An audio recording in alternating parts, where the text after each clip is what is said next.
প্রতিটি মহান যাত্রা সেখান থেকে শুরু হয় না যেখানে পথ শুরু হয়। কখনো কখনো এটি শুরু হয় যেখানে শব্দ শেষ হয়। পার্ট 1 এ আমরা শিখেছিলাম কিভাবে একজন নেতা কথা বলেন, কিভাবে তিনি তার কথা দিয়ে হৃদয়ে পৌঁছান। কিন্তু এখন সেই জায়গায় যাওয়ার সময় হয়েছে যেখানে কথা বলা নয়, অনুভব করানো শিখতে হবে। এই পার্ট 2 শুধুমাত্র যোগাযোগের পরবর্তী ধাপ নয়, এটি সেই অভ্যন্তরীণ কম্পাঙ্কের অনুসন্ধান যা একজন নেতাকে সাধারণ থেকে অসাধারণ করে তোলে। এখন আমরা সেই স্তরে আছি যেখানে প্রতিটি বিরতি একটি বার্তা হয়ে উঠতে পারে, প্রতিটি নীরবতা একটি শক্তি, যেখানে প্রতিক্রিয়া লড়াই নয়, বোঝাপড়া হয়ে ওঠে, এবং শরীরের ভাষা শুধুমাত্র অঙ্গভঙ্গি নয়, উপস্থিতির কবিতা হয়। এখানে আমরা শিখব কিভাবে একজন নেতা তার শক্তি দিয়ে অনুপ্রাণিত করেন, কিভাবে সহানুভূতির মাধ্যমে দলের হৃদস্পন্দন শোনেন, এবং কিভাবে প্রতিটি কথোপকথনকে সংযোগে পরিণত করেন।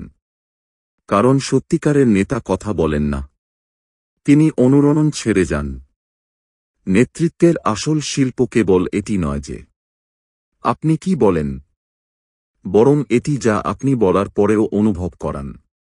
আথান স্টোন সুন্দরভাবে বলেন, নেতৃত্ব শুরু হয় যখন আপনি কথা বলেন না, বরং যখন অন্যরা আপনার উপস্থিতি অনুভব করতে শুরু করে। এবং এটিই এই যাত্রার সারমর্ম, যোগাযোগ থেকে সচেতনতা পর্যন্ত যাত্রা। সুতরাং আপনি যদি তাদের মধ্যে একজন হন যারা কেবল কথা বলতে চান না, প্রভাব ফেলতে চান, তাহলে চ্যানেলটি সাবস্ক্রাইব করুন। কারণ এখানে প্রতিটি বই কেবল চিন্তাভাবনা নয়, আত্মাকে স্পর্শ করে। প্রস্তুত হন। একজন নেতার মতো কথা বলুন পার্ট 2 এর এই পরবর্তী অধ্যায়ের জন্য, যেখানে আমরা কণ্ঠস্বর তুলব না, আমাদের কম্পন বাড়াব। এটি হল বুক পাওয়ার বেঙ্গলি, যেখানে প্রতিটি বই শোনা যায় না, অনুভূত হয়। অধ্যায় 1, নেতৃত্বের অভ্যন্তরীণ কণ্ঠস্বর। শব্দ ভেতর থেকে শুরু হয়। আর্জন একজন তরুণ ম্যানেজার ছিল। প্রতি মিটিংয়ে আত্মবিশ্বাসী দেখাত, কিন্তু ভেতরে একটি কণ্ঠ সবসময় বলত, তুমি এখনো প্রস্তুত নও, লোকেরা তোমাকে গুরুত্ব দেবে না। বাইরে থেকে তার সুর পেশাদার ছিল, কিন্তু ভেতর থেকে সে নিজেকে সন্দেহ করত। একদিন তার পরামর্শদাতা তাকে বললেন, আর্জন, তুমি তোমার দলকে তা শেখাতে পারবে না যা তুমি নিজে বলতে জানো না। এবং এখান থেকেই সে প্রথমবার বুঝল, নেতৃত্ব অন্যের থেকে নয়, নিজের ভেতর থেকে শুরু হয়। আথান স্টোন বলেন, অন্যদের প্রতি আপনার কথা আপনার নিজের কথার মাধ্যমে শুরু হয়। প্রতিটি নেতার ভেতরে দুটি কণ্ঠস্বর চলে, একটি যা বিশ্ব দেখে, এবং একটি যা সে নিজের সাথে বলে। যদি সেই অভ্যন্তরীণ কণ্ঠস্বর সন্দেহ, অপরাধবোধ এবং ভয়ে ভরা থাকে, তাহলে বাইরের কণ্ঠস্বর কখনোই কর্তৃত্ব তৈরি করতে পারে না। কারণ যার চিন্তা বিক্ষিপ্ত থাকে, তার বক্তৃতাও বিক্ষিপ্ত হয়ে যায়। এবং যে ভেতর থেকে পরিষ্কার থাকে, সে বাইরে স্বচ্ছতার সাথে কথা বলে। যখন আপনি নিজের সাথে বলেন, আমি এটা করতে পারি, আমি শিখতে পারি, আমি বিকশিত হচ্ছি, তাহলে এই শব্দগুলো কেবল মনে থাকে না, এগুলো আপনার সুর, অঙ্গভঙ্গি এবং শক্তিতে রূপান্তরিত হয়। অন্যদিকে, যদি আপনার অভ্যন্তরীণ কথোপকথন এমন হয় যে আমার দ্বারা হবে না, আমি ভাগ্যবান নই, তাহলে বাইরের প্রতিটি প্রচেষ্টা যান্ত্রিক মনে হয়। নেতাদের আসল শক্তি তাদের বক্তৃতায় নয়, বরং তাদের বিশ্বাস ব্যবস্থায় থাকে। কারণ যখন মন আত্মবিশ্বাসী হয়, তখন মুখ স্বাভাবিকভাবেই প্রভাবশালী হয়। আথান স্টোন একটি সহজ দৈনিক অভ্যাস উল্লেখ করেন। প্রতিদিন সকালে আয়নায় নিজেকে এই 3টি কথা বলুন, আমি সুর স্থাপনকারী, আমি প্রতিক্রিয়া জানাই, প্রতিক্রিয়া করি না, আমার কথা গড়ে তোলে, ভাঙে না। তারপর কিছুক্ষণ থামুন। গভীর শ্বাস নিন এবং আপনার ভেতরে সেই শান্ত আত্মবিশ্বাস অনুভব করুন যা একজন নেতার পরিচয়। এটি কোনো অনুপ্রেরণামূলক কৌশল নয়, এটি স্বসারিবদ্ধতার অভ্যাস। কারণ যখন ভেতরে শৃঙ্খলা থাকে তখন বাইরে কর্তৃত্ব আপনা আপনি আসে। প্রতিটি মহান নেতার একটি অভ্যন্তরীণ শৃঙ্খলা থাকে। তারা নিজের সাথেও সম্মানের সাথে কথা বলেন। নেলসন ম্যান্ডেলা বা সত্য নাদেলা যেই হন না কেন, তারা প্রথমে নিজেদের ভেতরেই তাদের নেতৃত্বের কণ্ঠস্বর তৈরি করেছিলেন। যখন আপনি নিজের সাথে শান্তি ও সম্মানের সাথে কথা বলতে শেখেন, তখন আপনার কথায় বিচার নয়, বরং দিক নির্দেশনা আসে। সুতরাং বন্ধুরা, মনে রাখবেন, নেতৃত্বের প্রথম শিক্ষা বক্তৃতায় নয়, নিজস্ব কথোপকথনে। যদি আপনার অভ্যন্তরীণ কণ্ঠস্বর পরিষ্কার, সদয় এবং আত্মবিশ্বাসী হয়, তাহলে আপনার প্রতিটি শব্দ প্রভাব ফেলে। কারণ শেষ পর্যন্ত আপনি যা জানেন তা বলেন না, আপনি সেটাই বলেন যা আপনি নিজে বিশ্বাস করেন। প্রথমে আপনার চিন্তাভাবনার নেতৃত্ব দিন, এবং বিশ্ব আপনার কথা অনুসরণ করবে। অধ্যায় 2, যোগাযোগে আবেগগত বুদ্ধিমত্তা। মোহিত একটি কোম্পানির নেতৃত্ব দিচ্ছিল। একদিন তার দল সময়সীমা অতিক্রম করে ফেলল। বোর্ডরুমে রাগ, আতঙ্ক এবং দোষারোপের পরিবেশ ছিল। সবাই ভেবেছিল যে এখন বস চিৎকার করবে। কিন্তু মোহিত চুপ থাকল। সে শুধু বলল, আমি দেখতে পাচ্ছি সবাই চেষ্টা করেছে। এটা কঠিন ছিল। কয়েক সেকেন্ডের সেই নীরবতা, এবং তারপর পুরো দলের শরীরের ভাষা বদলে গেল। সেটি ক্ষমা প্রার্থনা নয়, বরং সংযোগের মুহূর্ত ছিল। লোকদের প্রথমবার মনে হল, আমাদের নেতা আমাদের বোঝেন। সেদিন সে প্রজেক্ট নয়, বিশ্বাস জয় করেছিল। আথান স্টোন বলেন, শব্দ মানুষকে শুনতে বাধ্য করে, কিন্তু আবেগ তাদের বিশ্বাস করায়। নেতৃত্ব কেবল কৌশল বা স্বচ্ছতার মাধ্যমে চলে না, এটি আবেগগত সচেতনতার মাধ্যমে চলে। প্রতিটি নেতার আসল শক্তি এটি নয় যে সে কত কথা বলে, বরং এটি যে সে কতটা অনুভব করে। কারণ যুক্তি দিয়ে মন যুক্ত হয়, কিন্তু আবেগ দিয়ে হৃদয় যুক্ত হয়, এবং বিশ্বাস সেখানেই গড়ে ওঠে যেখানে হৃদয় যুক্ত হয়। যোগাযোগে আবেগগত বুদ্ধিমত্তা কেন গুরুত্বপূর্ণ? প্রতিটি শব্দের একটি শক্তি থাকে। আপনার সুর, আপনার অভিব্যক্তি, আপনার বিরতি, এগুলো সব মিলে শ্রোতার মধ্যে একটি অনুভূতি তৈরি করে। আবেগগত বুদ্ধিমত্তার অর্থ হল, আপনি কেবল শোনেন না, অনুভব করেন। আপনি কেবল কথা বলেন না, পর্যবেক্ষণ করেন।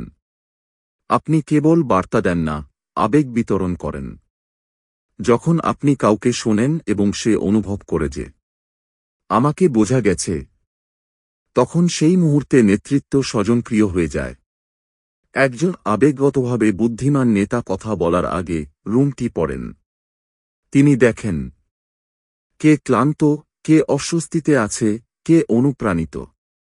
তিনি শব্দের আগে শক্তি পর্যবেক্ষণ করেন, এবং তারপর সেই শক্তি অনুসারে সুর বেছে নেন। এই দক্ষতা অনুশীলনের মাধ্যমে আসে। প্রতি মিটিং বা কথোপকথনের আগে 10 সেকেন্ড থামুন। লোকদের মুখ, শরীর এবং শ্বাস-প্রশ্বাস পর্যবেক্ষণ করুন। এই মাইক্রো সচেতনতা আপনাকে প্রতিটি পরিস্থিতিতে স্থির রাখবে। কারণ যখন আপনি রুমটি অনুভব করেন, তখন আপনার কথা স্বাভাবিকভাবেই মানানসই হয়। আথান স্টোন একটি গল্প শেয়ার করেন। একটি কোম্পানির উৎপাদন ইউনিটে ভুল করে বড় ক্ষতি হয়ে গেল। সবাই ভেবেছিল সিইও এখন বরখাস্ত করবে। কিন্তু সে শান্তভাবে বলল, আসুন কি হয়েছিল তা বুঝি, কে ব্যর্থ হয়েছিল তা নয়। সেই একটি লাইন পরিবেশ বদলে দিল। ভয় শ্রদ্ধায় পরিণত হল, এবং দোষারোপ দায়িত্বে পরিণত হল। কারণ সহানুভূতি অহংকারকে বিলীন করে দিল। সুতরাং বন্ধুরা, মনে রাখবেন, সত্যিকারের যোগাযোগ তথ্য দিয়ে নয়, অনুভূতি দিয়ে তৈরি হয়। যুক্তি বিশ্বাস করায়, কিন্তু আবেগ সংযুক্ত করে। যখন আপনি সহানুভূতি দিয়ে শোনেন এবং সচেতনতা দিয়ে কথা বলেন, তখন আপনার কণ্ঠে উষ্ণতা আসে। সেই উষ্ণতা যা হৃদয়ে পৌঁছায়। শব্দ তথ্য দেয়, আবেগ পরিবর্তন করে, এবং এই আবেগগত বুদ্ধিমত্তাই প্রতিটি নেতার লুকানো সুপার পাওয়ার। অধ্যায় ৩, আপনার কথার পেছনের শক্তি। রবি একজন সিনিয়র নেতা ছিলেন। প্রতি মিটিংয়ে নিখুঁত কথা বলতেন। তার বাক্যগুলি তীক্ষ্ণ ছিল, উদাহরণগুলি শক্তিশালী। কিন্তু তবুও তার দল সংযোগহীনতা অনুভব করত।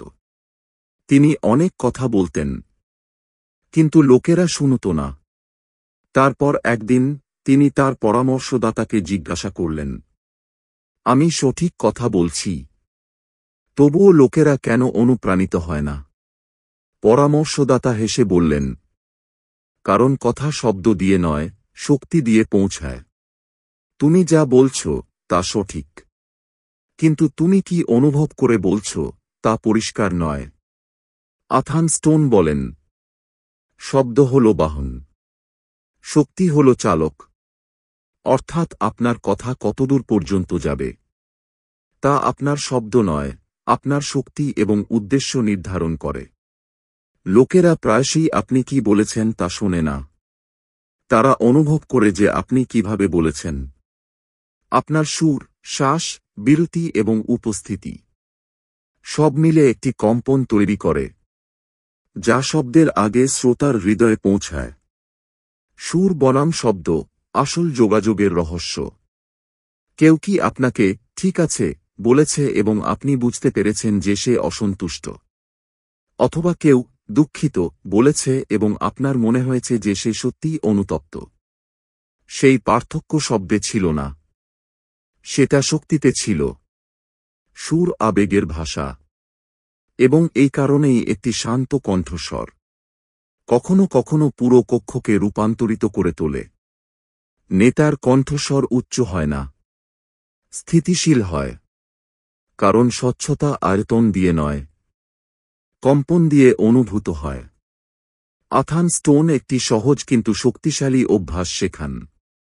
কথা বলার আগে আপনার শক্তিকে স্থির করুন। কথা বলার আগে 10 সেকেন্ডের জন্য একটি মনোযোগী বিরতি নিন। 1. গভীর শ্বাস নিন। 2. আপনার পা মাটিতে অনুভব করুন। 3. আস্তে আস্তে নিজেকে বলুন, আমি শান্তি থেকে কথা বলছি, বিশৃঙ্খলা থেকে নয়। এবার কথা বলুন। আপনি দেখতে পাবেন যে সুর আপনি স্থির, উষ্ণ এবং পরিষ্কার হয়ে গেছে। এই বিরতি আপনার মনকে কেন্দ্রীভূত করে, এবং যখন মন কেন্দ্রীভূত হয়, তখন শব্দগুলি সুদৃঢ় মনে হয়। অন্তর্দৃষ্টি, শক্তি স্থানান্তরের বিজ্ঞান। নিউরোসায়েন্স বলে যে আমাদের আবেগ এবং সুর মিরর নিউরনের মাধ্যমে অন্যের মধ্যে কপি হয়ে যায়। অর্থাৎ আপনি যদি উদ্বিগ্ন হন, তাহলে সামনেওয়ালাও উত্তেজনা অনুভব করবে, যদিও আপনি কিছু না বলে থাকেন। কিন্তু আপনি যদি শান্ত এবং আত্মবিশ্বাসী হন, তাহলে সেই শান্ততা প্রতিটি ব্যক্তির মধ্যে সূক্ষ্মভাবে ছড়িয়ে পড়ে। নেতৃত্ব এটাই। আপনার শক্তি পুরো কক্ষের তাপমাত্রা নির্ধারণ করে। সুতরাং বন্ধুরা, মনে রাখবেন, নেতার শক্তি তার কণ্ঠস্বরের উচ্চতায় নয়, তার কম্পনের গভীরতায় থাকে। যখন আপনার উদ্দেশ্য পরিষ্কার হয়, তখন আপনার শব্দ ছোট হয়েও গভীর পর্যন্ত পৌঁছায়। লোকেরা আপনি কি বলেন তা ভুলে যায়, কিন্তু আপনি তাদের কেমন অনুভব করিয়েছেন তা কখনোই ভুলে না। আথান স্টোন বলেন, আপনার শক্তি আপনার আসল যোগাযোগ। তাই কথা বলার আগে নিজেকে সারিবদ্ধ করুন, কারণ অভ্যন্তরীণ শান্ততাই বাহ্যিক শক্তি। অধ্যায় 4, প্রভাব বিস্তারের জন্য গল্প বলা, দ্য হিরোজ জার্নি মডেল। 2014 সালের এক ঠান্ডা সকালে একজন তরুণ উদ্যোক্তা তার বিনিয়োগকারীদের সামনে বসেছিলেন। উপস্থাপন প্রস্তুত ছিল, স্লাইডগুলো নিখুঁত ছিল, কিন্তু সবার মুখে ছিল বিরক্তি। ঠিক তখনই সে ল্যাপটপ বন্ধ করল এবং বলল, আমি আপনাদের একটি গল্প বলি। সে বলল, 3 বছর আগে আমি আমার বাবার ছোট মুদি দোকানে কাজ করতাম। একদিন দেখলাম 65 বছরের বাবা ইনভেন্টরি গুনতে গুনতে ক্লান্ত হয়ে পড়েছেন। এবং আমি বুঝতে পারলাম, প্রযুক্তি কেবল বড় শহরগুলির জন্য নয়, আমার বাবার মতো মানুষের জন্য হওয়া উচিত। ঘর নীরব ছিল। কোনো তথ্য নেই, কোনো কারিগরি শব্দ নেই, শুধু একটি সত্যিকারের গল্প। সেই বিনিয়োগকারী সভা একটি টার্নিং পয়েন্ট হয়ে উঠল। কারণ সেই দিন সে সংখ্যা দিয়ে নয়, গল্প দিয়ে প্রভাব ফেলেছিল। আথান স্টোন বলেন, নেতারা ধারণা বিক্রি করেন না, তারা গল্প বলেন। একটি শক্তিশালী গল্প শুধু শোনা যায় না, সেটি শ্রোতাকে যাত্রায় নিয়ে যায়। কারণ লোকেরা যুক্তি নয়, আবেগ অনুসরণ করে। এবং গল্প সেই মাধ্যম যা তথ্যকে আবেগে রূপান্তরিত করে। একটি ভালো গল্পের প্রভাব এত সূক্ষ্ম হয় যে সেটি শ্রোতাকে অনুভব করায়, এটি আমিও হতে পারি।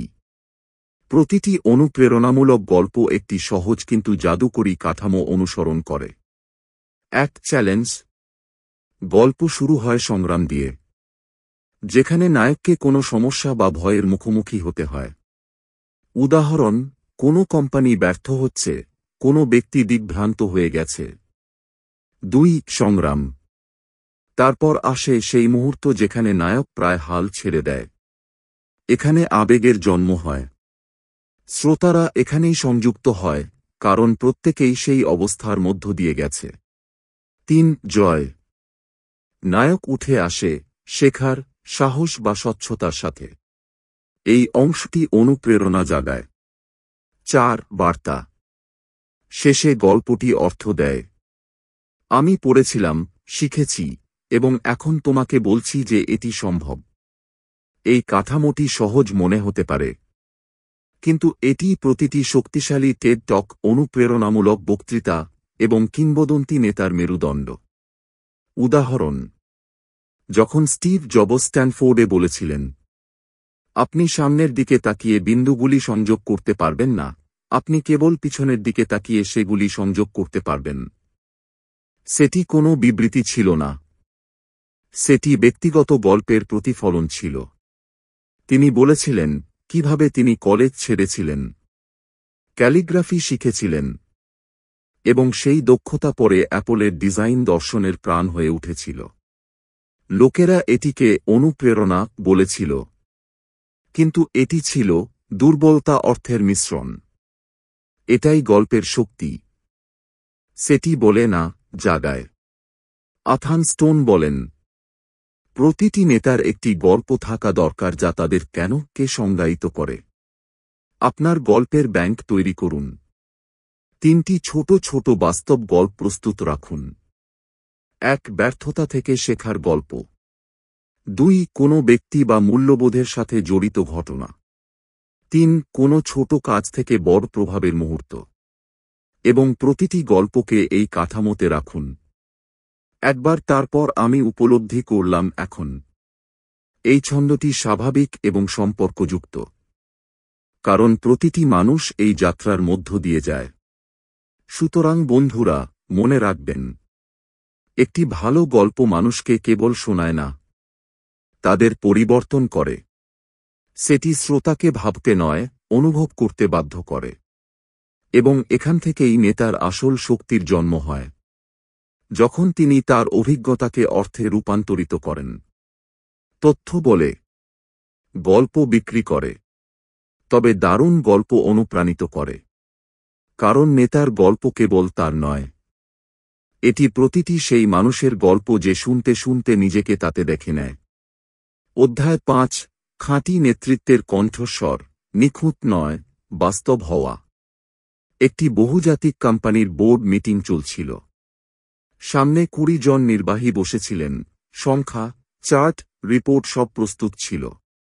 সিইও উপস্থাপনা শেষ করলেন, তারপর কিছুক্ষণ চুপ রইলেন। তারপর তিনি বললেন, গত ত্রৈমাসিকে আমি একটি ভুল সিদ্ধান্ত নিয়েছিলাম। এবং এর জন্য আমাদের সময় ও অর্থ খরচ হয়েছে। কিন্তু আজ আমি এর সম্পূর্ণ দায়িত্ব নিচ্ছি। ঘর কয়েক সেকেন্ডের জন্য একেবারে নীরব হয়ে গেল। কোনো অজুহাত নেই, কোনো দোষারোপ নেই, শুধু সততা। এবং সেই নীরবতায় কিছু শক্তিশালী ঘটনা ঘটল। লোকেরা সেই নেতাকে দুর্বল নয়, বরং আরও বড় হিসেবে দেখল। কারণ সেই দিন তিনি শুধু নেতৃত্ব দেখাননি, তিনি মানবতা দেখিয়েছিলেন। আথান স্টোন বলেন, মানুষ এমন নেতাদের অনুসরণ করে যারা বাস্তব, তাদের নয় যারা নিখুঁত হওয়ার ভান করে। প্রামাণিকতা মানে ত্রুটিহীন হওয়া নয়, বরং সৎ হওয়া। কারণ বিশ্বের সুপারহিরো নেতার প্রয়োজন নেই, তার প্রয়োজন মানব নেতা, যে বলতে পারে আমার ভুল হয়েছে, কিন্তু আমি শিখছি। যখন আপনি নিজেকে মুখোশের আড়ালে লুকানো বন্ধ করেন, তখন লোকেরা আপনাকে শুনতে নয়, অনুভব করতে শুরু করে। দুর্বলতা কেন সম্মান তৈরি করে? দুর্বলতা নয়। অনেক নেতা মনে করেন যে দুর্বলতা দেখালে সম্মান কমে যাবে, কিন্তু বাস্তবতা বিপরীত। যখন আপনি আপনার অসম্পূর্ণতাগুলো গ্রহণ করেন, তখন লোকেরা আপনার উদ্দেশ্যের উপর ভরসা করতে শুরু করে। কারণ সততা অহংকার থেকে নয়, সাহস থেকে আসে। একজন আমি সব জানি নেতা তথ্য দেয়, কিন্তু একজন আমি আপনার সাথে শিখছি নেতা অনুপ্রেরণা দেয়। এবং অনুপ্রেরণা সবসময় পদমর্যাদা থেকে নয়, বিনয় থেকে জন্ম নেয়। বাস্তব জীবনের উদাহরণ। আথান স্টোন একটি গল্প বলেন। একটি উৎপাদনকারী প্রতিষ্ঠানে একটি প্রকল্প ব্যর্থ হয়েছিল। দল হতাশ ছিল, দোষারোপের খেলা শুরু হয়ে গিয়েছিল। ঠিক তখনই সিনিয়র নেতা বললেন, কে ব্যর্থ হয়েছে তা খোঁজা বন্ধ করি। আমি সেই সিদ্ধান্ত নিয়েছিলাম এবং সেটি ভুল ছিল। এখন আসুন আমরা তা থেকে শিখি। সেই একটি বাক্য পুরো শক্তি বদলে দিল। দোষারোপ বিশ্বাসে পরিণত হল, ভয় দায়িত্ববোধে পরিণত হল। কারণ লোকেরা প্রথমবার দেখল যে নেতৃত্বের অর্থ বশ হওয়া নয়, সত্যিকারের হওয়া। প্রামাণিকতা মানে অতিরিক্ত শেয়ারিং নয়, এটি একটি ভারসাম্যপূর্ণ সততা। এখানে কিছু সোনালী নিয়ম রয়েছে। ১. ভুল স্বীকার করুন, পরাজয় নয়। বলুন, হ্যাঁ, আমি ভুল ছিলাম, কিন্তু আমরা এখান থেকে কি শিখলাম। ২. আবেগ ভাগ করুন, অজুহাত নয়। বলুন, সেই মুহূর্তটি কঠিন ছিল, নয়তো অন্যদের কারণে এটি ব্যর্থ হয়েছে। ৩. পুনরুদ্ধারকে নেতৃত্ব দিন। যখন আপনি প্রকাশ্যে ভুল স্বীকার করেন, তখন দ্রুত দেখান যে আপনি কিভাবে তা সংশোধন করছেন। এটি দুর্বলতাকে শক্তিতে রূপান্তরিত করে। সুতরাং বন্ধুরা, মনে রাখবেন, নেতৃত্বের সবচেয়ে মূল্যবান সম্পদ হল বিশ্বাস, এবং তার সবচেয়ে ছোট পথ হল সত্য। প্রামাণিকতা কর্তৃত্ব কমায় না, সেটি তাকে গভীরতা দেয়। মানুষ আপনার পরিপূর্ণতা অনুসরণ করে না, তারা আপনার সততা অনুসরণ করে। কারণ যখন আপনি সত্যিকারের হন, তখন আপনার কণ্ঠে সেই কম্পন আসে, যা প্রতিটি হৃদয়ে পৌঁছায়। আথান স্টোন বলেন, যে মুহূর্তে আপনি অভিনয় করা বন্ধ করে বাস্তব হতে শুরু করেন, আপনি অবিস্মরণীয় হয়ে ওঠেন। অধ্যায় ৬, যোগাযোগ করার সময় চাপ সামলানো। নেহা একজন স্বাস্থ্যসেবা সংস্থার প্রধান ছিলেন। একদিন হঠাৎ হাসপাতালের সিস্টেম ক্র্যাশ হয়ে গেল, রোগীরা অপেক্ষা করছে, ফোন বাজছে, মিডিয়ার চাপ বাড়ছে। দল ঘাবড়ে গিয়েছিল, সবার চোখ নেহার দিকে ছিল। সবাই ভাবছিল, এখন সে চিৎকার করবে, আতঙ্কিত হবে। কিন্তু নেহা শুধু গভীর শ্বাস নিল এবং আস্তে করে বলল, সবাই প্রথমে একটি শ্বাস নিন। আমরা বিশৃঙ্খলায় এটি ঠিক করতে পারব না, আমরা এটি স্পষ্টতায় ঠিক করব। তার কথা কম ছিল, কিন্তু শক্তি ছিল দৃঢ়। কারণ সেই মুহূর্তে সে নেতৃত্ব নয়, স্থিরতা দিচ্ছিল। আথান স্টোন বলেন, আরামদায়ক অবস্থায় যে কেউ যোগাযোগ করতে পারে, কিন্তু কেবল নেতারাই বিশৃঙ্খলায় যোগাযোগ করেন। চাপপূর্ণ পরিস্থিতিতে আপনার সুর, বিরতি এবং অঙ্গভঙ্গি আপনার সবচেয়ে বড় ভাষা হয়ে ওঠে। লোকেরা আপনার কথা শোনে না, তারা আপনার শক্তি পড়ে। আপনি যদি আতঙ্কিত হন, দলও আতঙ্কিত হবে। আপনি যদি শ্বাস নেন, দলও স্থির হয়ে যাবে। নেতৃত্বের সবচেয়ে বিরল দক্ষতা হল শান্তি। কারণ আজ বিশ্ব শব্দে ভরা, কিন্তু মূল্য আসে নীরবতা থেকে।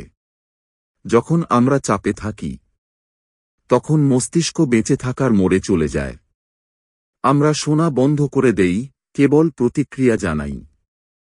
এই কারণেই সংকট মুহূর্তে যে নেতা বিরতি নেয়, সে নিয়ন্ত্রণ ফিরিয়ে নেয়। প্রতিক্রিয়া আসে আবেগ থেকে, সাড়া আসে শ্বাস থেকে। আথান স্টোন একটি সহজ কৌশল দেন। শক্তির আগে বিরতি। পরের বার যখন আপনাকে কোনো চাপপূর্ণ কথোপকথন করতে হবে বা কোনো সংকট পরিস্থিতির মুখোমুখি হতে হবে, তখন এই 3টি ধাপ অনুসরণ করুন। 1. গভীর শ্বাস নিন। 3টি গভীর শ্বাস নিন, স্বচ্ছতা নিন, বিশৃঙ্খলা ছাড়ুন। 2. বিরতি দিন। কথা বলার আগে 2 সেকেন্ডের জন্য বিরতি নিন। এই বিরতি আত্মবিশ্বাসের প্রতীক, বিভ্রান্তির নয়। 3. ধীরে কথা বলুন। ধীর গতিতে কথা বলা শান্ততার ইঙ্গিত দেয়।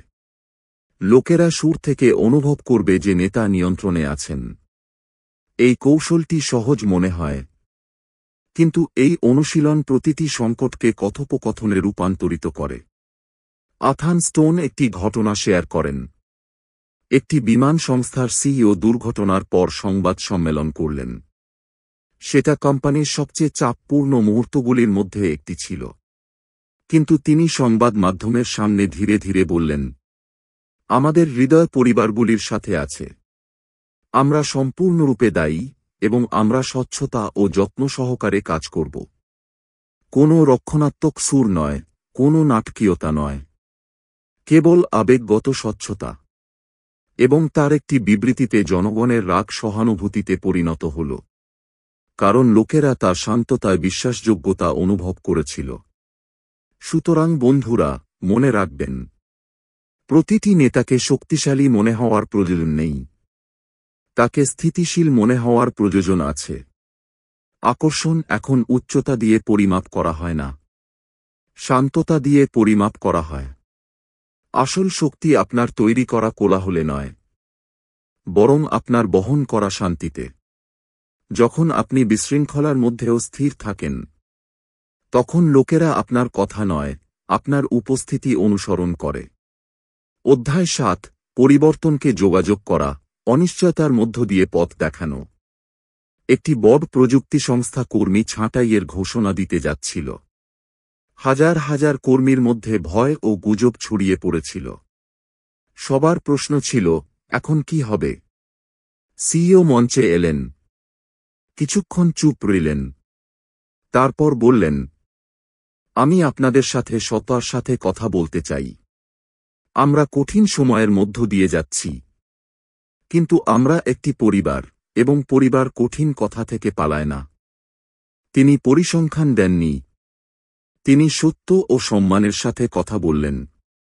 তিনি বললেন, হ্যাঁ, পরিবর্তন কঠিন, কিন্তু প্রতিটি পরিবর্তন একটি নতুন অধ্যায়ের সূচনাও হয়। সেদিন লোকেরা দুঃখিত ছিল, কিন্তু ভীত ছিল না, কারণ তাদের নেতা শুধু খবর দিচ্ছিলেন না, তিনি দিক নির্দেশনা দিচ্ছিলেন। আথান স্টোন বলেন, যখন সমুদ্র উত্তাল থাকে, তখন নেতার কণ্ঠস্বরই নোঙ্গর। যখন পরিবর্তন আসে, লোকেরা যুক্তি শুনতে চায় না, তাদের চাই স্বচ্ছতা, সততা এবং আশা। নেতার কাজ অনিশ্চয়তায় উত্তর দেওয়া নয়, বরং আশ্বাস দেওয়া যে আমরা একসাথে এই সময়ের মধ্য দিয়ে যাব। কারণ যখন বিশ্বভিত থাকে, তখন কণ্ঠস্বরের ভিড়ে সেই কণ্ঠস্বরই অনুরণিত হয়, যা শান্ত এবং সত্য। পরিবর্তন যোগাযোগের জন্য আথান স্টোন একটি সহজ কিন্তু শক্তিশালী সূত্র দেন। সততা, আশা, বিশ্বাস। এক, সততা। লোকদের কাছ থেকে লুকিয়ে রাখবেন না যে জিনিসগুলি কঠিন। সত্য বিশ্বাস তৈরি করে। বলুন, হ্যাঁ, আমরা চ্যালেঞ্জের মুখোমুখি হচ্ছি। 2, আশা। লোকদের মনে করিয়ে দিন যে তারা সক্ষম। বলুন, আমরা এটি অতিক্রম করতে পারি। 3, ভারসাম্য। আশা ছাড়া সততা ভয় তৈরি করে। সততা ছাড়া আশা বিভ্রম তৈরি করে। দুটি একসাথে থাকলে নেতা তৈরি হয়। একবার নিউজিল্যান্ডের প্রধানমন্ত্রী জাসিন্ডা আর্ডার্ন কোভিড চলাকালীন লকডাউন ঘোষণা করেছিলেন। পুরো বিশ্বে আতঙ্ক ছিল, কিন্তু তার সুর ছিল শান্ত ও সহানুভূতিশীল। তিনি বলেছিলেন, এটা কঠিন হতে চলেছে, কিন্তু মনে রাখবেন, আমরা ভয়ের জন্য এটা করছি না। আমরা এটা ভালোবাসার জন্য করছি, আমাদের পরিবারদের জন্য, আমাদের প্রতিবেশীদের জন্য। সেই বক্তৃতা ইতিহাস হয়ে গেল। কারণ তিনি নিষেধাজ্ঞা নয়, কারণ দিয়েছিলেন। ভয়কে কর্তব্যে পরিণত করলেন। এটাই পরিবর্তনের যোগাযোগ। যেখানে শব্দ নয়, মানবতা কথা বলে। যখনই আপনাকে কোনো পরিবর্তনের কথা যোগাযোগ করতে হবে, যেমন কর্মী ছাঁটাই, পুনর্গঠন, প্রকল্প পরিবর্তন বা ব্যক্তিগত ধাক্কা, এই 3টি ধাপ মনে রাখবেন। 1, সহানুভূতি দিয়ে শুরু করুন। লোকদের অনুভূতি স্বীকার করুন। আমি জানি এটা অপ্রত্যাশিত এবং অনিশ্চিত অনুভব করা স্বাভাবিক। 2, কেন শেয়ার করুন। কেন এই পরিবর্তন প্রয়োজন, বলুন। কারণ স্বচ্ছতা আনে। 3, সামনের পথ দেখান। আশার সাথে সমাপ্তি দিন। আমরা মানিয়ে নেব এবং একসাথে আরও শক্তিশালী হব। এই সূত্রটি যোগাযোগকে বেদনা থেকে সম্ভাবনায় নিয়ে যায়। সুতরাং বন্ধুরা, মনে রাখবেন, নেতৃত্বের আসল পরীক্ষা তখনই হয় যখন বিশ্ব অন্ধকারে থাকে। বাকি সবাই ভয় পায়, কিন্তু নেতা স্বপ্ন দেখায়। একজন সত্যিকারের নেতা কেবল পরিবর্তন নিয়ে কথা বলেন না, তিনি এর মধ্যে শান্ততা নিয়ে আসেন। সততা থেকে স্পষ্টতা আসে, আশা থেকে সাহস আসে, এবং দুটি মিলে বিশ্বাস তৈরি করে। কারণ শেষ পর্যন্ত লোকেরা আপনি কি বলেছেন তা মনে রাখে না। লোকেরা মনে রাখে আপনি তাদের কেমন অনুভব করিয়েছেন। অধ্যায় 8, লাইনের মধ্যে শোনা, শোনার শিল্প। একবার একজন ম্যানেজার তার দলের সদস্যের সাথে মিটিং করছিলেন।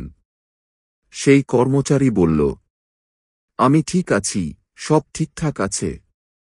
কিন্তু তার চোখ ছিল নিচু, কণ্ঠে কিছুটা ক্লান্তি ছিল, এবং হাত ধীরে ধীরে কাঁপছিল। ম্যানেজার কিছু বললেন না, শুধু কয়েক সেকেন্ড চুপ থাকলেন। তারপর আস্তে করে বললেন, আপনি কি নিশ্চিত যে আপনি ঠিক আছেন? সেই কর্মচারী কিছুক্ষণ চুপ থাকল। তারপর তার চোখ থেকে জল গড়িয়ে পড়ল। সে বলল, আসলে ইদানিং খুব কঠিন সময় যাচ্ছে। সেদিন সেই ম্যানেজার একটি প্রকল্প নয়, একজন মানুষকে বাঁচিয়েছিলেন। কারণ তিনি কেবল শব্দ শোনেননি, তিনি নীরবতা শুনেছিলেন। আথান স্টোন বলেন, মহান যোগাযোগ কথা বলা দিয়ে শুরু হয় না, এটি গভীর শোনা দিয়ে শুরু হয়। বেশিরভাগ লোক উত্তর দেওয়ার জন্য শোনে, নেতারা বোঝার জন্য শোনেন। যোগাযোগ কেবল শব্দের খেলা নয়, এটি শক্তির বিনিময়। কখনো কখনো কেউ ঠিক আছি বলে, কিন্তু তার সুরে একটি আমাকে সাহায্য করুন লুকিয়ে থাকে। সত্যিকারের নেতা হয় যে সেই লুকানো আবেগটি চিনতে পারে। মনোবিজ্ঞান অনুসারে আমাদের যোগাযোগের 70% অংশ অমৌখিক হয়। অর্থাৎ আপনি কি বলেন তার চেয়ে বেশি গুরুত্বপূর্ণ হল আপনি কিভাবে বলেন। শরীরের ভাষা, চোখ, মাইক্রো অভিব্যক্তি, বিরতি, সুর, এগুলো সব সেই আবেগের অনুবাদ যা শব্দে আসে না। যখন আপনি এগুলো শুনতে শেখেন, তখন আপনি কেবল কথোপকথন করেন না, আপনি সংযোগ তৈরি করেন। আথান স্টোন একটি শক্তিশালী শোনার কৌশল শেখান। প্রতিফলনমূলক শোনা, রিফ্লেক্টিভ লিসেনিং। এর অর্থ হল আপনি কেবল শোনেন না, বরং সামনেওয়ালা যা বলছে তা প্রতিফলিত করেন, কোনো বাধা বা বিচার ছাড়াই। উদাহরণ: যদি কেউ বলে, আমি নিশ্চিত নই যে আমি এই প্রকল্পটি আর সামলাতে পারব, আপনি দ্রুত, না, আপনি পারবেন, বলবেন না। শুধু আস্তে করে বলুন, মনে হচ্ছে আপনি অভিভূত বোধ করছেন। এই বাক্যটি সহজ, কিন্তু এটি সামনেওয়ালাকে অনুভব করায়, আমাকে শোনা গেছে, এবং এই মুহূর্তটি যোগাযোগকে বিশ্বাসে রূপান্তরিত করে। একবার আথান স্টোন বলেছিলেন, মানুষের উপদেশ যত না প্রয়োজন, তার চেয়ে বেশি প্রয়োজন স্বীকৃতি। অনেক সময় কাউকে শুধরানোর আগে তাকে শোনাই সবচেয়ে বড় সাহায্য হয়। নেতার কাছে সবসময় সমাধান থাকতে হবে না, কখনো কখনো কেবল উপস্থিতিই যথেষ্ট হয়। নীরবতার এমন একটি স্থান থাকে যেখানে লোকেরা নিজেদের প্রকাশ করার সাহস পায়, এবং এই স্থানই নেতৃত্বের শক্তি তৈরি করে। সুতরাং বন্ধুরা, মনে রাখবেন, নেতৃত্বে শোনা একটি আধ্যাত্মিক দক্ষতা। এটি অন্যের কণ্ঠস্বর নয়, তাদের অনুভূতি শোনার শিল্প। মহান নেতারা কেবল শব্দ শোনেন না, তারা হৃদয় শোনেন। কারণ আসল প্রভাব শব্দ থেকে আসে না, সেটা সেই মুহূর্ত থেকে আসে যখন কেউ অনুভব করে, এই ব্যক্তি আমাকে সত্যিই বোঝে। অধ্যায় নয়, বিরতির শক্তি, নেতৃত্বের সরঞ্জাম হিসাবে নীরবতা। একটি আন্তর্জাতিক সম্মেলনে একজন বিশ্বনেতা বক্তৃতা দিতে এলেন। হলে হাজার হাজার লোক ছিল, ক্যামেরা চালু, সাংবাদিকরা প্রস্তুত। তিনি মঞ্চে এলেন, মাইকের সামনে দাঁড়ালেন, এবং কয়েক সেকেন্ডের জন্য কিছুই বললেন না। পুরো হল নীরব। লোকেরা ভাবতে লাগল, প্রযুক্তিগত সমস্যা কি? তারপর তিনি হালকা হাসির সাথে বললেন, নীরবতা। এটি আপনাকে ভিন্নভাবে শুনতে বাধ্য করে, তাই না? ঘরটি সম্পূর্ণ মনোযোগী হয়ে উঠল। তারপর তিনি যা বললেন, প্রতিটি শব্দ সরাসরি হৃদয়ে প্রবেশ করল। কারণ তার কথা বলার আগে তার থামাই কথা বলে গিয়েছিল। আথান স্টোন বলেন, বিরতি একটি খালি জায়গা নয়, এটি একটি শক্তিশালী জায়গা। প্রতিটি মহান নেতা, মহান বক্তা জানেন যে নীরবতা যোগাযোগকে দুর্বল নয়, অর্থপূর্ণ করে তোলে। কারণ যখন আপনি বিরতি নেন, তখন শব্দগুলি গভীর থেকে পড়ে, এবং শ্রোতা সেগুলিকে শোষণ করতে পারে। নীরবতার একটি আকর্ষণ থাকে, সেটি কৌতূহল জাগায়, মনোযোগ বাড়ায়, এবং আপনার বার্তাকে কর্তৃত্ব দেয়। বিজ্ঞান বলে, যখন কোনো বক্তা কথা বলার সময় বিরতি নেয়, তখন শ্রোতা অবচেতনভাবে ভাবে যে কিছু গুরুত্বপূর্ণ আসছে। এটি প্রত্যাশা তৈরি করে। শ্রোতার মস্তিষ্ক সেই বিরতির পর বলা শব্দগুলিকে আরও মনোযোগ এবং শ্রদ্ধার সাথে নিবন্ধন করে। প্রতিটি বিরতি একটি আন্ডারলাইন, যা বলে এই কথাটি অনুভব করার যোগ্য। বিরতিগুলি আপনাকে আত্মবিশ্বাসী দেখায়, কারণ তাড়াহুড়ো নিরাপত্তাহীনতার লক্ষণ, এবং শান্তি পরিপক্কতার। আথান স্টোন একটি সহজ অনুশীলন শেখান। শক্তির 3 সেকেন্ডের নিয়ম। প্রতিবার যখন আপনি কোনো গুরুত্বপূর্ণ বিষয় বলেন, এক কথা বলার আগে 3 সেকেন্ড থামুন। 2 শ্বাস নিন। 3 এবং তারপর শান্ত স্বরে বলুন। এই ছোট বিরতি আপনার কথায় জোর দেয়, এবং শ্রোতাকে আবেগ অনুভব করার সুযোগ দেয়। উদাহরণস্বরূপ, বলুন, সত্যিকারের নেতৃত্ব। 3 সেকেন্ড বিরতি। নিয়ন্ত্রণ সম্পর্কে নয়, সংযোগ সম্পর্কে। এখন এই লাইনটি কেবল একটি লাইন নয়, প্রভাব হয়ে উঠল। কখনো মার্টিন লুথার কিং জুনিয়র বা মহাত্মা গান্ধীর ভাষণ শুনেছেন। তাদের কথার মাঝে যে ব্যবধান ছিল, সেটাই ছিল তাদের শক্তি। তারা কথা বলতেন না, তারা প্রবাহিত হতেন। প্রতিটি বিরতি আবেগকে শ্বাস নিতে দিত। প্রতিটি নীরবতা অর্থকে গভীরতা দিত। তারা জানতেন, শব্দ ও নীরবতার মধ্যে ছন্দ প্রভাব তৈরি করে। সুতরাং বন্ধুরা, মনে রাখবেন, নেতৃত্ব কেবল আয়তন থেকে আসে না, সেটা স্থবিরতা থেকে আসে। নীরবতা আপনার শব্দকে শক্তি দেয়, আপনার উপস্থিতিকে গুরুত্ব দেয়। যখন আপনি থামেন, বিশ্ব আরও গভীরভাবে শোনে। আথান স্টোন সুন্দরভাবে বলেন, আপনার নীরবতা অন্যের চিৎকারের চেয়ে বেশি সম্মান অর্জন করতে পারে। কারণ বিরতির অর্থ থামা নয়, বিরতির অর্থ নিয়ন্ত্রণে থাকা। এবং এই নিয়ন্ত্রণই নেতার আসল আকর্ষণ। অধ্যায় 10, কাজের মাধ্যমে স্বপ্নকে যোগাযোগ করা। একটি নির্মাণ কোম্পানির সিইও তার সাইট পরিদর্শনে গেলেন। তিনি সেখানে পৌঁছে দেখলেন, শ্রমিকরা গরমে ঘামছে এবং প্রকল্পের সময়সীমা পিছিয়ে যাচ্ছে। সবাই ভাবছিল, এখন বস চিৎকার করবে। কিন্তু তিনি কিছুই বললেন না। শুধু তার শার্টের বোতাম খুললেন, হেলমেট পরলেন এবং নিজে একজন শ্রমিকের সাথে ইট তুলতে লাগলেন। পুরো সাইট কয়েক সেকেন্ডের জন্য থেমে গেল। কোনো বক্তৃতা নয়, কোনো অনুপ্রেরণামূলক উক্তি নয়, শুধু একটি সহজ কাজ। এবং সেই দিন পুরো দল ডাবল শিফটে কাজ করল, কোনো চাপ ছাড়াই। কারণ সেই নেতা স্বপ্ন বলেননি, স্বপ্নকে বাঁচিয়েছিলেন। আথান স্টোন বলেন, আপনার আচরণই আপনার সবচেয়ে উচ্চ স্বরের বার্তা। নেতাদের কথা শক্তিশালী হয়, কিন্তু তাদের কাজ দৈব হয়। কারণ লোকেরা আপনি যা বলেন তা অনুসরণ করে না, তারা আপনি যা করেন তা অনুসরণ করে। যদি আপনার কাজ এবং কথা সারিবদ্ধ হয়, তাহলে আপনার যোগাযোগ স্বজনপ্রিয় কর্তৃত্ব হয়ে ওঠে। স্বপ্নকে যোগাযোগ করা সবচেয়ে বড় উপায় হল প্রতীকিত করা। মানে তাকে বাঁচানো, দেখানো এবং আপনার উদাহরণ দিয়ে অনুপ্রাণিত করা। যখন কোনো নেতা বলেন, আমি সততাকে মূল্য দিই, কিন্তু নিজে ছোটখাটো বিষয়ের সত্য এড়িয়ে যান, তখন বার্তা হারিয়ে যায়।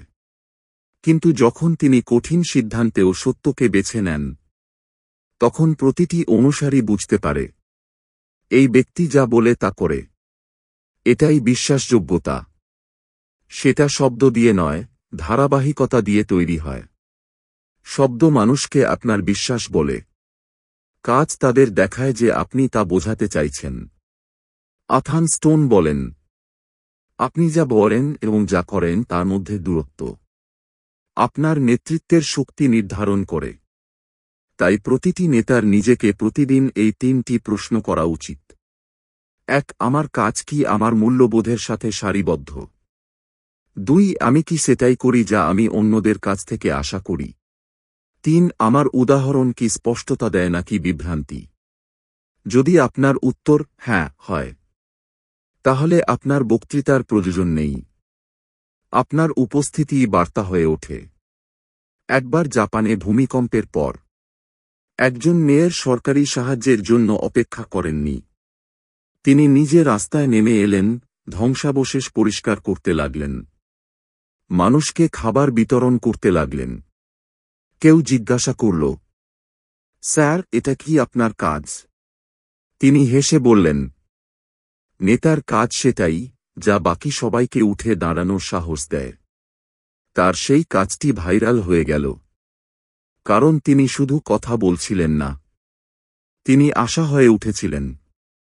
সুতরাং বন্ধুরা, মনে রাখবেন, স্বপ্ন সবচেয়ে ভালোভাবে তখনই যোগাযোগ হয়, যখন তা শব্দ দিয়ে নয়, আচরণ দিয়ে দেখা যায়। কারণ যখন লোকেরা আপনার কাজে আন্তরিকতা দেখে, তখন তারা আপনার মিশনে বিশ্বাস করে। একজন নেতার কাজ তার কথার প্রতিধ্বনি।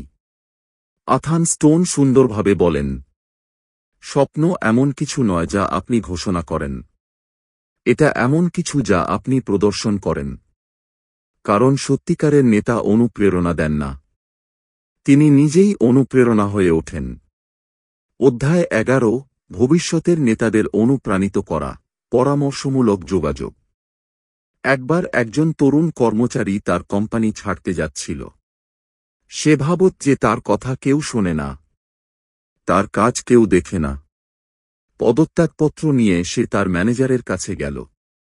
ম্যানেজার চিঠিটা নিলেন, কিন্তু পড়লেন না, শুধু বললেন, চলো আগে একটু কথা বলি। তারা 2 ঘন্টা বসেছিল। ম্যানেজার কোনো উপদেশ দেননি, শুধু শুনেছিলেন। কখনো কখনো নীরবতা বজায় রেখেছিলেন, কখনো শুধু জিজ্ঞাসা করেছিলেন, কোন জিনিসটিতে তুমি সবচেয়ে বেশি আনন্দ পাও? সেই কর্মচারী সেদিন পদত্যাগ করেনি, কারণ প্রথমবারের মতো কেউ তাকে শুধরায়নি, বুঝেছিল। আথান স্টোন বলেন, নেতারা নির্দেশনা দেন, পরামর্শদাতারা অন্তর্দৃষ্টি দেন। নেতৃত্ব কেবল দিক নির্দেশনা দেওয়ার নাম নয়, তা অন্যের ভেতরের কণ্ঠস্বর জাগানোর শিল্প। একজন পরামর্শদাতা সে নয় যে কথা বলে, সে হল যে সঠিক সময়ে সঠিক প্রশ্ন জিজ্ঞাসা করে। কারণ প্রশ্ন চিন্তা জাগায়, এবং চিন্তা বৃদ্ধি তৈরি করে। একজন মহান পরামর্শদাতা অনুসারী তৈরি করেন না, তিনি আরও নেতা তৈরি করেন। বেশিরভাগ নেতা বলেন, এটা করুন, ওটা ঠিক করুন, এটা পরিবর্তন করুন। কিন্তু পরামর্শদাতারা বলেন, আপনি কি মনে করেন কাজ করবে? কি আপনাকে আটকে রাখছে? আমরা কিভাবে একসাথে এটিকে আরও ভালো করতে পারি? এই প্রশ্নগুলি ব্যক্তিকে নিজেই ভাবতে, নিজেই সিদ্ধান্ত নিতে এবং নিজের উপর বিশ্বাস করার শক্তি দেয়। কারণ যখন আপনি কাউকে দিক নির্দেশনা দেন, সে আপনার উপর নির্ভরশীল হয়। কিন্তু যখন আপনি কাউকে স্বচ্ছতা দেন, সে নিজের উপর নির্ভরশীল হতে শেখে। আথান স্টোন একটি গল্প শেয়ার করেন। একজন প্রখ্যাত ব্যবসায়িক প্রশিক্ষকের কাছে তার শিষ্য এসেছিলেন, বিভ্রান্ত এবং হতাশ। প্রশিক্ষক বললেন, আমি আজ তোমাকে কোনো উত্তর দেব না, তুমি সেগুলো নিজের কণ্ঠস্বর শুনে খুঁজে পাবে। তিনি শুধু প্রশ্ন জিজ্ঞাসা করলেন, তুমি কেন এই যাত্রা শুরু করেছিলে? তোমার কাজের কোন দিকটি তোমাকে সবচেয়ে বেশি উত্তেজিত করে? সেই শিষ্য ধীরে ধীরে কথা বলতে বলতে স্বচ্ছতায় পৌঁছে গেল। এবং যখন সেশন শেষ হল, প্রশিক্ষক বললেন, দেখো, তোমার আমার উপদেশের প্রয়োজন ছিল না, তোমার নিজের সচেতনতার প্রয়োজন ছিল। এটাই পরামর্শদান, যেখানে নেতা নিজে পিছিয়ে গিয়ে অন্যকে নিজের সাথে দেখা করতে দেন। আথান স্টোন বলেন যে একজন পরামর্শদাতা যোগাযোগে এই 3টি জিনিস সবসময় বজায় রাখেন। 1, কথা বলার চেয়ে বেশি শুনুন, কারণ নির্দেশনা নীরবতার মধ্যে জন্ম নেয়। 2, জিজ্ঞাসা করুন, বলবেন না। প্রশ্ন আত্মবিশ্বাস জাগায়, আদেশ নির্ভরশীলতা বাড়ায়। 3, ছোট ছোট বৃদ্ধিকে স্বীকৃতি দিন, প্রতিটি পদক্ষেপের প্রশংসা করুন। পরামর্শদানে উৎসাহী জ্বালানি। সুতরাং বন্ধুরা, মনে রাখবেন, একজন সত্যিকারের নেতা অন্যদের নির্দেশ দেন না, তাদের জাগিয়ে তোলেন। তিনি ভবিষ্যতের নেতাদের দিক নির্দেশনা দেন না, দৃষ্টিভঙ্গি দেখার ক্ষমতা দেন। একজন পরামর্শদাতা সবচেয়ে বড় সাফল্য, অন্যদের তাকে ছাড়িয়ে যেতে দেখা। আথান স্টোন সুন্দরভাবে বলেন, উত্তরাধিকার যা আপনি পিছনে রেখে যান তা নয়, এটা সেটাই যা আপনি ভিতরে রেখে যান। কারণ নেতা সে নয় যে বেশি কথা বলে, বরং সে যে অন্যের ভেতরের নেতৃত্বকে জাগিয়ে তোলে। অধ্যায় 12, নেতৃত্বের উপস্থিতি, কথা ছাড়াই কক্ষের কর্তৃত্ব। একটি বিশ্বব্যাপী নেতৃত্ব সম্মেলনে শত শত লোক বসেছিলেন। প্রত্যেকেই নিজেদের আসনে অস্থির। ফোন পরীক্ষা করছিল, কিছুটা বিরক্ত ছিল। তারপর দরজা খুলল, এবং একজন বয়স্ক মহিলা ভেতরে এলেন। তিনি কিছুই বললেন না, না হাসি, না অঙ্গভঙ্গি, না মাইক। শুধু শান্ত পদক্ষেপে মঞ্চের দিকে হাঁটলেন, গভীর শ্বাস নিলেন, এবং কয়েক সেকেন্ড চুপ করে রইলেন। পুরো হল একেবারে নীরব হয়ে গেল। তিনি বললেন, আমি একটি শব্দও বলিনি, কিন্তু আপনি ইতিমধ্যেই শুনছেন। সেই মুহূর্তে সবাই বুঝল, উপস্থিতি কথা বলে, কথা না বলেই। আথান স্টোন বলেন, আপনার উপস্থিতি সবচেয়ে শক্তিশালী বার্তা যা আপনি কখনো দেবেন। নেতৃত্বের উপস্থিতি উচ্চস্বরে নয়, মৌলিক স্থবিরতা থেকে আসে। যখন আপনি কোনো কক্ষে প্রবেশ করেন, তখন লোকেরা আপনার আত্মবিশ্বাস আপনার শরীরের ভাষা থেকে পড়ে। আপনার কণ্ঠস্বরের আগে আপনার শক্তি কথা বলে। উপস্থিতির অর্থ হল আপনার মন এবং শরীর সম্পূর্ণরূপে এই মুহূর্তে থাকা। কোনো তাড়াহুড়ো নয়, কোনো উদ্বেগ নয়, শুধু সচেতনতা। যখন কোনো নেতা কোনো স্থানে আসেন, তখন তিনি পরিবেশকে নির্দেশ দেন না, তিনি তাকে শান্ত করে তোলেন। তার হাঁটা দৃঢ় হয়, চোখ নরম কিন্তু নিবদ্ধ, অঙ্গভঙ্গি উন্মুক্ত, এবং শ্বাস-প্রশ্বাস ধীর। লোকেরা তাকে দেখে এবং অবচেতনভাবে অনুভব করে, এই ব্যক্তি নিয়ন্ত্রণে আছে। এটাই অকথিত কর্তৃত্ব। কর্তৃত্ব যা শব্দ দিয়ে নয়, কম্পন দিয়ে অনুভূত হয়। লোকেরা কোলাহল অনুসরণ করে না, তারা শান্ত আত্মবিশ্বাস অনুসরণ করে। আথান স্টোন একটি অভ্যাস শেখান। প্রবেশের আগে নিজেকে কেন্দ্রীভূত করুন। প্রতিবার যখন আপনাকে কোনো গুরুত্বপূর্ণ কক্ষ, মিটিং বা মঞ্চে যেতে হবে, এই 3টি ধাপ নির্ভয়ে অনুসরণ করুন। 1. প্রবেশের আগে বিরতি দিন। দরজার বাইরে 5 সেকেন্ড থামুন। গভীর শ্বাস নিন। আপনার পা মাটি দিয়ে সংযুক্ত অনুভব করুন। 2. কাঁধ নামান, বুক উঁচু করুন।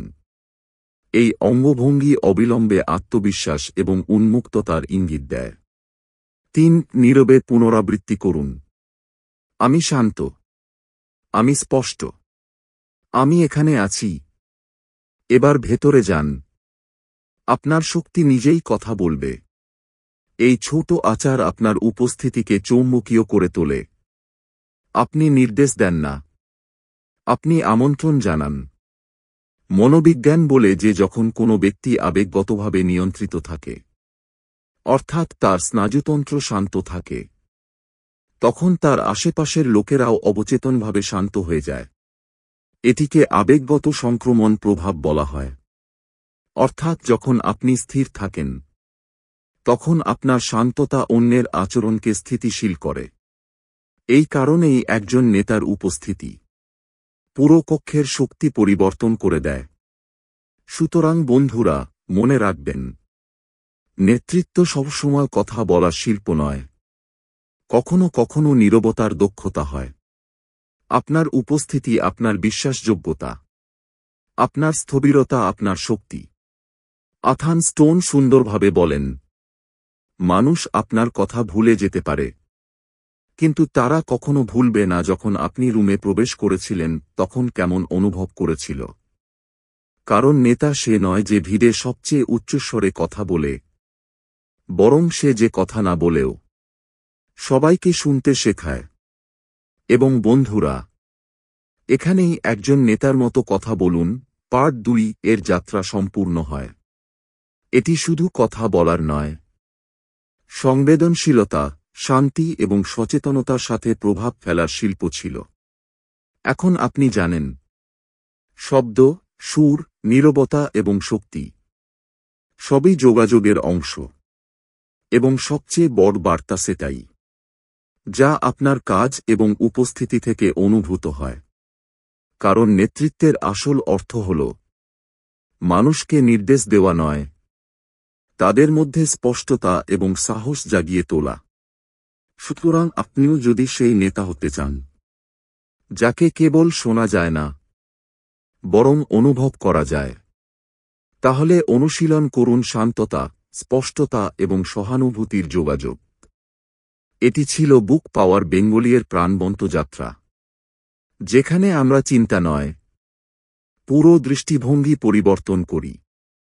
অধ্যায় 13, প্রতিক্রিয়ার দক্ষতা, সমালোচনাকে বৃদ্ধির কথোপকথনে পরিণত করা। আরব একজন প্রতিভাবান তরুণ ম্যানেজার ছিল। কিন্তু একদিন তার সিনিয়র মিটিংয়ের পর বললেন, আপনার উপস্থাপনায় স্পষ্টতার অভাব ছিল। আরব খুব খারাপ অনুভব করল। সারাদিন মনে এটাই ঘুরছিল, আমি কি এত খারাপ? সে রক্ষণাত্মক হয়ে গেল, হতাশও ছিল। কিন্তু পরের দিন সে সাহস করে সেই সিনিয়রের সাথে দেখা করে বলল, আপনার প্রতিক্রিয়ার জন্য ধন্যবাদ। আপনার মতে স্পষ্টতা বলতে কি বোঝায় তা বুঝতে আমাকে সাহায্য করবেন। সিনিয়র হাসলেন। এর অর্থ হল আপনার ধারণাগুলি ভালো, কিন্তু আপনি খুব দ্রুত এগিয়ে যান। আপনি যদি ধীর গতিতে যান, তাহলে লোকেরা আপনাকে আরও ভালোভাবে বুঝবে। সেদিন আরব শিখল, প্রতিক্রিয়া অপমান নয়, আয়না হয়। আথান স্টোন বলেন, প্রতিক্রিয়া একটি লড়াই নয়, এটি একটি সেতু। নেতারা প্রতিক্রিয়া থেকে রক্ষণাত্মক হন না, তারা কৌতূহলী হন। কারণ প্রতিক্রিয়ার উদ্দেশ্য দোষারোপ নয়, উন্নতি। সত্যিকারের নেতারা বোঝেন যে সমালোচনা এড়ানো ব্যক্তি বড় হয় না, যে তা গ্রহণ করে সে বিকশিত হয়। প্রতিক্রিয়া হল চ্যাম্পিয়নদের প্রাতরাশ। আথান স্টোন একটি সহজ এবং শক্তিশালী সূত্র উল্লেখ করেন, যার মাধ্যমে প্রতিক্রিয়া দ্বন্দ্ব নয়, বন্ধুত্বে পরিণত হয়। সম্মান কারণ সমাধান। ১. সম্মান। সহানুভূতি দিয়ে শুরু করুন। এই প্রকল্পে আপনার প্রচেষ্টাকে আমি সত্যিই মূল্য দিই। এটি উন্মুক্ততা তৈরি করে। ২. কারণ। তারপর স্পষ্ট কারণ দিন। আমি একটি বিষয় লক্ষ্য করেছি যে রিপোর্টে মূল ডেটা উৎসগুলি অনুপস্থিত ছিল। এটি প্রতিক্রিয়াকে ব্যক্তিগত নয়, ব্যবহারিক করে তোলে। ৩. সমাধান। শেষে বৃদ্ধির দিক নির্দেশনা দিন। পরের বার সময়সীমার আগে আসুন আমরা একসাথে উৎসগুলি পর্যালোচনা করি। এই পদ্ধতিটি দোষারোপকে বন্ধনে রূপান্তরিত করে। কারণ যখন সম্মান এবং কারণ একসাথে চলে, তখন সমাধান স্বাভাবিকভাবেই আসে। প্রতিক্রিয়া শোনার সময় মনে রাখবেন, প্রতিক্রিয়া জানানোর আগে বিরতি দিন। প্রথমে শুনুন, তারপর উত্তর দিন। নীরবতা পরিপক্কতা দেখায়। প্রশ্ন করুন, তর্ক করবেন না। আপনি কি আমাকে এ বিষয়ে আরও কিছু বলতে পারেন? এটি উন্মুক্ততা দেখায়, নিরাপত্তাহীনতা নয়। বার্তাটিকে অহংকার থেকে আলাদা করুন। প্রতিক্রিয়া আপনার আচরণের উপর, আপনার পরিচয়ের উপর নয়। কখনো কখনো কঠোর প্রতিক্রিয়ার মধ্যেও লুকানো সোনা থাকে, যদি আপনি শান্ত থেকে শুনতে পারেন। আথান স্টোন একটি গল্প শেয়ার করেন। একজন নেতা ছিলেন, যার দল তাকে অহংকারী বলে মনে করত। যখন তিনি এই প্রতিক্রিয়া পেলেন, তখন তিনি রক্ষণাত্মক না হয় প্রতিটি দলের সদস্যের সাথে আলাদাভাবে দেখা করার সিদ্ধান্ত নিলেন। তিনি বললেন, আমি বুঝতে পারিনি যে আমার সুর অহংকারী মনে হয়েছিল। দয়া করে বলুন আমি কোথায় উন্নতি করতে পারি। ধীরে ধীরে লোকেরা খোলামেলা কথা বলতে শুরু করল। কয়েক সপ্তাহ পরে সেই একই দল তাকে সবচেয়ে সহজলভ্য নেতা বলে মনে করতে লাগল। কারণ তিনি প্রতিক্রিয়া দিয়ে দেয়াল তৈরি করেননি, সেতু তৈরি করেছিলেন। সুতরাং বন্ধুরা, মনে রাখবেন, প্রতিক্রিয়া কোনো আক্রমণ নয়, বিকশিত হওয়ার আমন্ত্রণ। প্রতিক্রিয়া দেওয়ার শিল্প হল সম্মানের সাথে কথা বলা। প্রতিক্রিয়া নেওয়ার শিল্প হল উন্মুক্ততার সাথে শোনা। একটি রক্ষণাত্মক মন দোষারোপ শোনে, কিন্তু একটি বিকশিত মন নির্দেশনা শোনে। আথান স্টোন সুন্দরভাবে বলেন, প্রতিক্রিয়া সম্পর্ক ভাঙে না, এর অভাবই ভাঙে। কারণ যখন আপনি প্রতিক্রিয়াকে ভয়ের পরিবর্তে আলোচনায় পরিণত করেন, তখন বৃদ্ধি স্বাভাবিক হয়ে ওঠে। অধ্যায় 14, সংস্কৃতি ও ব্যক্তিত্ব জুড়ে যোগাযোগ করা। একটি আন্তর্জাতিক প্রকল্প দল ছিল। ভারত, জাপান, আমেরিকা এবং ফ্রান্সের লোকেরা একসাথে কাজ করছিল। সবাই স্মার্ট ছিল, কিন্তু প্রকল্পটি আটকে গেল। কেন? কারণ যখন ভারতীয় সদস্য উৎসাহের সাথে বললেন, চলুন দ্রুত সিদ্ধান্ত নিই, তখন জাপানি অংশীদার অস্বস্তি বোধ করল। কারণ তার সংস্কৃতিতে দ্রুত সিদ্ধান্তকে অসম্মানজনক বলে মনে করা হয়।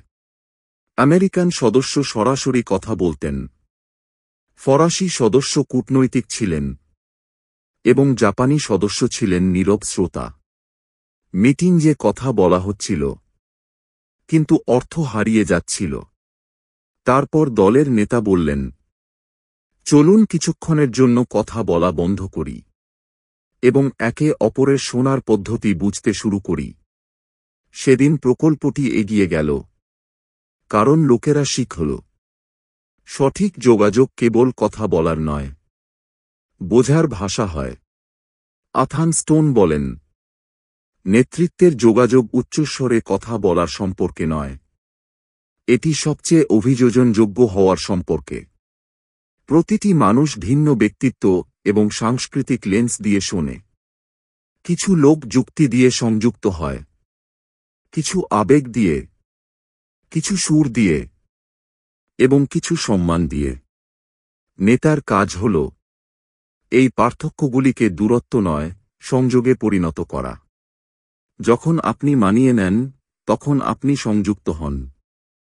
যখন আপনি জোর দেন, তখন আপনি বিচ্ছিন্ন হন। যোগাযোগে 4টি মৌলিক ব্যক্তিত্বের ধরন থাকে। 1. চিন্তাশীল, যুক্তিচালিত, বিস্তারিতকেন্দ্রিক, এদের সাথে কথা বলার সময় ডেটা এবং স্পষ্টতা দিন। 2. অনুভূতিপ্রবণ, আবেগচালিত, এদের সহানুভূতি এবং উষ্ণতার প্রয়োজন হয়। 3. কর্মঠ, কর্মকেন্দ্রিক, এরা সংক্ষিপ্ত, উদ্যমী যোগাযোগ পছন্দ করে। 4. স্বপ্নদর্শী, দূরদৃষ্টিকেন্দ্রিক, এদের অনুপ্রেরণামূলক ভাষা প্রয়োজন। নেতার দক্ষতা এখানেই। তিনি প্রতিটি ব্যক্তির সাথে তাদের যোগাযোগের দরজা দিয়ে প্রবেশ করেন। আথান স্টোন বলেন, সংস্কৃতি প্রেক্ষাপট সংজ্ঞায়িত করে। প্রেক্ষাপট সংযোগ সংজ্ঞায়িত করে। যখন আপনি একটি বিশ্বব্যাপী বা বৈচিত্র্যপূর্ণ দলের সাথে কথা বলেন, তখন এই 3টি নীতি মনে রাখবেন। 1. কথা বলার আগে পর্যবেক্ষণ করুন। প্রতিটি সংস্কৃতির ছন্দ আলাদা, প্রথমে পর্যবেক্ষণ করুন, তারপর মানিয়ে নিন। 2. নীরবতাকে সম্মান করুন। কিছু সংস্কৃতিতে বিরতি সম্মানের প্রতীক। সুতরাং নীরবতাকে অস্বস্তি বলে মনে করবেন না। 3. শব্দের চেয়ে সুরকে প্রাধান্য দিন। ভাষাগত বাধা অতিক্রম করে সুর এবং শক্তি কাজ করে। একটি আন্তরিক কণ্ঠস্বর সর্বজনীন হয়। আথান স্টোন একটি গল্প বলেন। একজন আমেরিকান সিইও জাপানে নেতৃত্ব সেমিনার দিতে এলেন। প্রথম সেশনে তিনি উদ্যমী, সরাসরি স্টাইলে বক্তৃতা দিলেন, কিন্তু শ্রোতারা একেবারেই শান্ত ছিল। তিনি ভাবতে লাগলেন, আমি কি ভালো কথা বলতে পারিনি? তারপর তিনি স্থানীয় উপদেষ্টার কাছে জিজ্ঞাসা করলেন। উপদেষ্টা বললেন, তারা নীরব কারণ তারা ডিসএগ্রি করে না। তারা নীরব কারণ তারা আপনাকে সম্মান দেখাচ্ছে। পরের সেশনে সিইও গতি কমালেন, সুর নরম করলেন, এবং মাঝে মাঝে বিরতি দিলেন। এবার শ্রোতারা হাসল, নোট নিল, এবং শেষে দাঁড়িয়ে হাততালি দিল। সেই দিন তিনি বুঝলেন, অভিযোজনযোগ্যতাই আসল নেতৃত্বের ভাষা। সুতরাং বন্ধুরা, মনে রাখবেন, নেতার কাজ সবাইকে একরকম করা নয়, বরং সবাইকে একটি সুতোয় বাঁধা। যোগাযোগের আসল পরীক্ষা তখনই হয়, যখন সামনেওয়ালা আপনার থেকে ভিন্নভাবে চিন্তা করে, এবং তবুও আপনি তাকে অনুভব করাতে পারেন যে তার কথা শোনা হয়েছে। শব্দের নমনীয়তা হৃদয়ে ঐক্য তৈরি করে। আথান স্টোন সুন্দরভাবে বলেন, আপনার সুর আপনার ভাষার চেয়ে দ্রুত সীমান্ত অতিক্রম করতে পারে, কারণ নেতার আসল শক্তি তার শব্দে নয়, তার বোঝায় থাকে। অধ্যায় 15, দূরদর্শী নেতৃত্বের কণ্ঠস্বর, সম্ভাবনার কথা বলা। সেটা ছিল 1963 সাল। ওয়াশিংটনের রাস্তায় লক্ষ লক্ষ লোক দাঁড়িয়েছিল, ক্লান্ত, ভীত, ভাঙা। তারপর একজন ব্যক্তি মঞ্চে এলেন। তিনি কোনো প্রতিশ্রুতি দিলেন না, কোনো পরিকল্পনাও বললেন না। শুধু বললেন, আমার একটি স্বপ্ন আছে। এইটুকু বলাই যথেষ্ট ছিল, কারণ সেই শব্দগুলি শুধু বলা হয়নি, অনুভূত হয়েছিল। মার্টিন লুথার কিং জুনিয়রের সেই কণ্ঠে কেবল শব্দ ছিল না, সেটি একটি সম্ভাবনার অনুরণন ছিল। তিনি মানুষকে ভয় থেকে নয়, দিক নির্দেশনা থেকে সংযুক্ত করেছিলেন।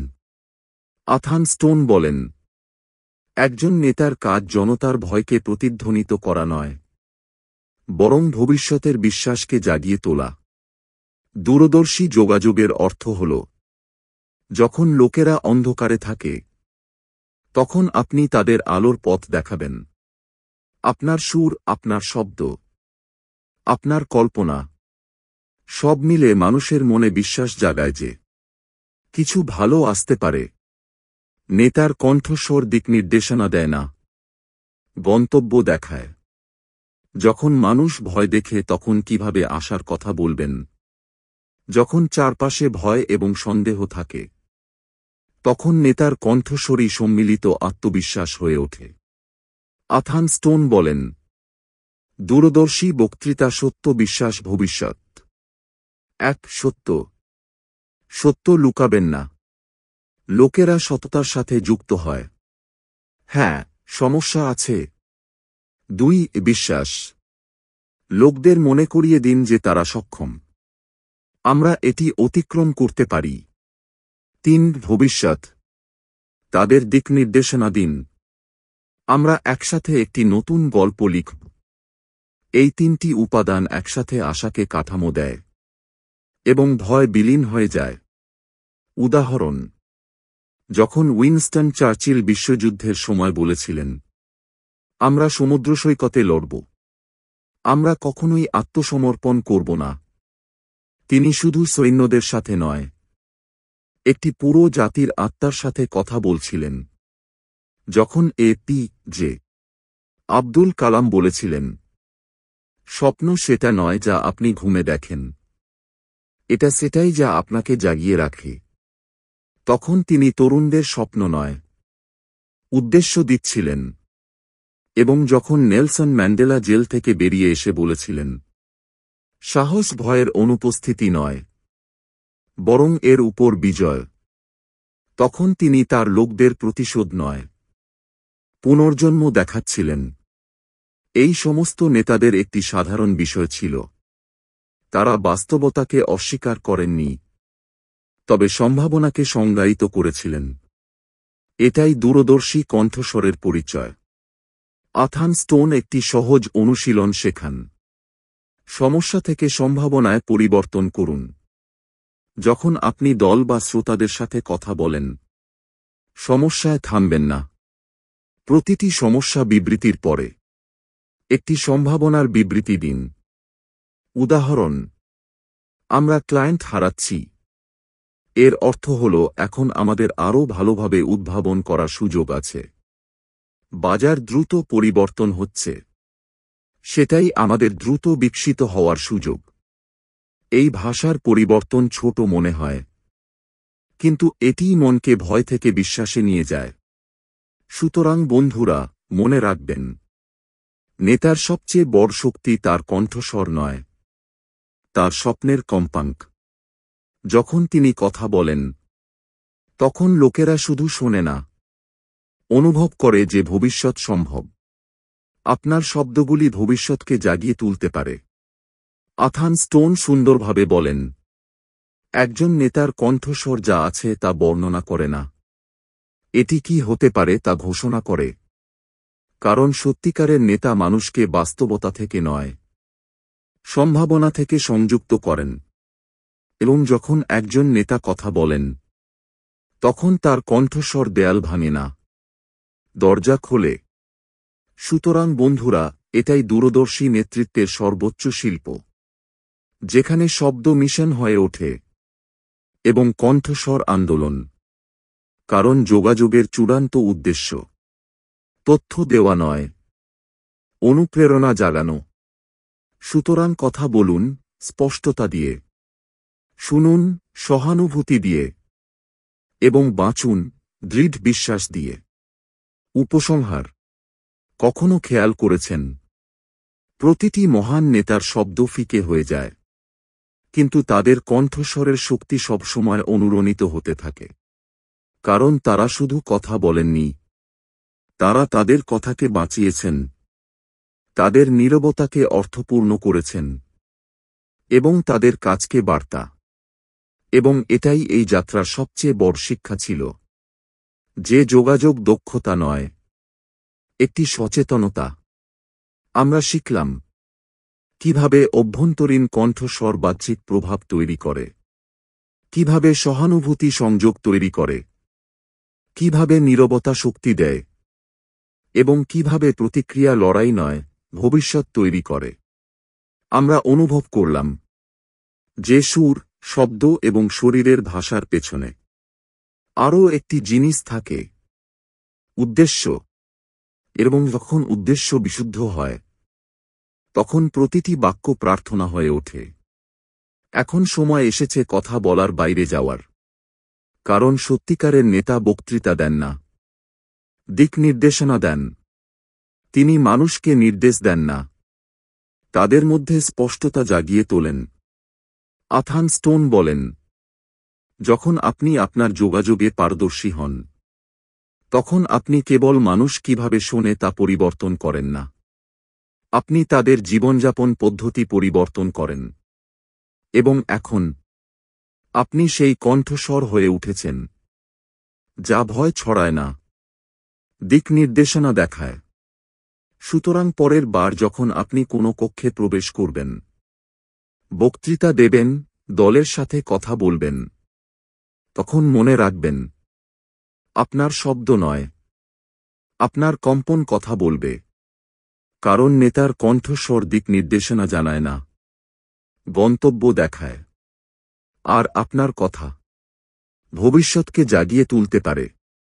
এটি ছিল একজন নেতার মতো কথা বলুন পার্ট 2 এর যাত্রা, যেখানে যোগাযোগ দক্ষতা নয়, একটি অভ্যন্তরীণ শিল্প হয়ে উঠল। যদি এই যাত্রা আপনার হৃদয়কে স্পর্শ করে থাকে, তাহলে চ্যানেলটি সাবস্ক্রাইব করুন। কারণ এখানে বুক পাওয়ার বেঙ্গলিতে আমরা চিন্তা নয়, পুরো দৃষ্টিভঙ্গি পরিবর্তন করি।